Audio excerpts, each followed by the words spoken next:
Coco Gauff's ex-coach drops bombshell. Is the NFL allowing tanking with Raiders' shocking move? There comes a moment in sports where worlds collide. Not just leagues, not just games, entire cultures. A moment where an elite figure from one sport, whose career revolves around precision, discipline, and grace, steps into another arena entirely and loudly declares that something has gone fundamentally wrong.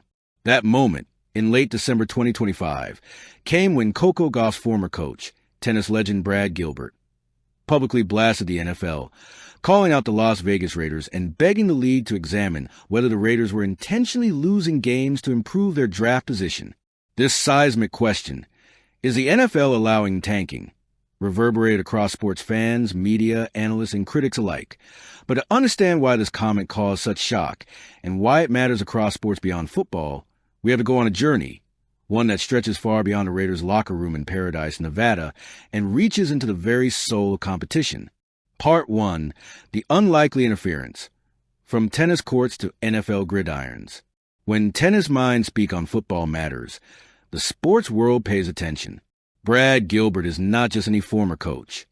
He is one of the most respected thinkers in tennis history, a man who coached legends and shaped champions.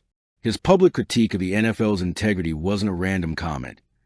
It was a call sign of alarm from an outsider who knows what competition should look like. For years, tanking, a strategy where teams underperform intentionally to secure better draft picks, has been a subject of debate in the NBA. But the NFL has traditionally been considered immune to such accusations, partly because of the league's scheduling structure, parity rules, and competitive culture. And yet, there we were, in late December 2025, as the Las Vegas Raiders sat 2-13 with only 2 games left, the team made a series of controversial decisions. They shut down star defensive end Max Crosby, despite his desire to play. They placed another key player, tight end Brock Bowers, on injured reserve. Both moves occurred just before a matchup against the New York Giants, another 2-13 team, creating the highest stakes for a draft position in years. Fans and analysts quickly began referring to the Raiders' Week 17 game as the Tank Bowl. Social media exploded with fragments of outrage, confusion, and debates about whether football had suddenly adopted a strategy more commonly associated with other leagues.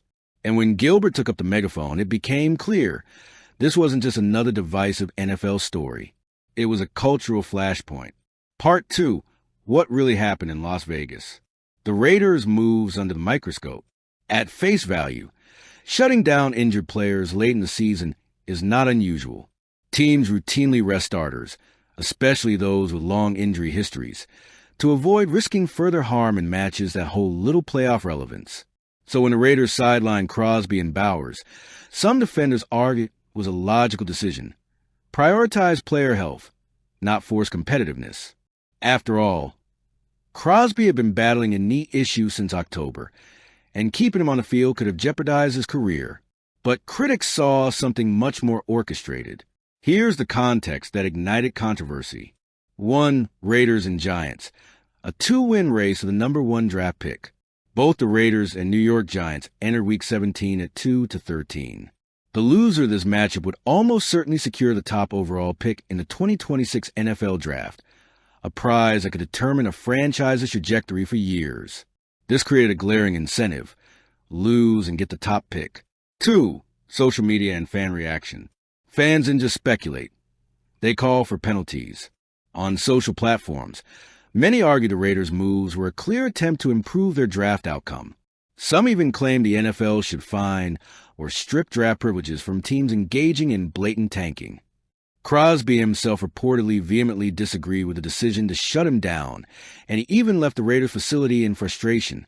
That isn't the behavior of a player merely resting for health. It's the behavior of someone who feels sidelined for a reason unrelated to well-being. And if that weren't enough, media reported that fans had dubbed the upcoming matchup the Tank Bowl, for NFL integrity at stake. Now, imagine the NFL commissioner's office watching all this unfold. A superstar player believes he should be playing. Fans are publicly calling out their own league. And a legendary sports mind like Gilbert is vocally urging intervention. The pressure was immediate. And the stakes? The purity of competition itself. Why? Tanking matters more than you think. At its core, tanking penetrates deeper than just a losing record. One, competitive spirit and fan trust. People don't pay to see effortless losses. Even when a team is rebuilding, fans want meaningful competition. They want referees to trust that players are trying their best every snap, every quarter, every match. When a coach rests players strategically to manipulate standings, even if technically justifiable, it blurs that trust line. 2. Draft picks versus accountability. If tanking becomes a viable strategy in the NFL, what stops every team from doing it when they fall out of playoff contention? The draft becomes a game within a game. The league shifts from performance first to placement first, and that erodes the league's legitimacy. 3. Comparisons to other sports. In the NBA, draft lotteries were implemented to reduce tanking incentives. The NFL has never needed such mechanisms. Until now. If the NFL truly is facing tanking accusations, it may signal a deeper structural problem that could reshape how the league operates. And for an esteemed coach from another sport, someone outside the football bubble, to sound the alarm, that alone is unprecedented. Part 4, Brad Gilbert Speaks. A tennis mind's take on football ethics. Remember, Brad Gilbert is not a football coach. He is a tennis strategist, a man who coached the world. How fans are no longer passive observers, but active narrative participants.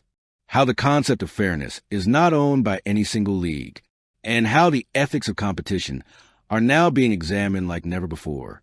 It's no exaggeration to say this debate could shape policy, not just for the NFL, but potentially inspire changes in how other leagues think about incentives, drafts, and competitive integrity. Conclusion: tanking, trust, and the future of competition. So where does that leave us? Is the NFL truly allowing tanking with the Raiders' shocking move? The answer, as of now, is unresolved. What is clear is that the accusation itself has sparked a firestorm. From fans demanding accountability, to a tennis mind calling for rule changes, to the league's own measured silence. The Raiders are just one team. The draft is just one event. But the discussion? That may be the real legacy of this moment. Because what Brad Gilbert's statement truly highlights isn't just a controversial decision. It's a question every sport must constantly ask itself.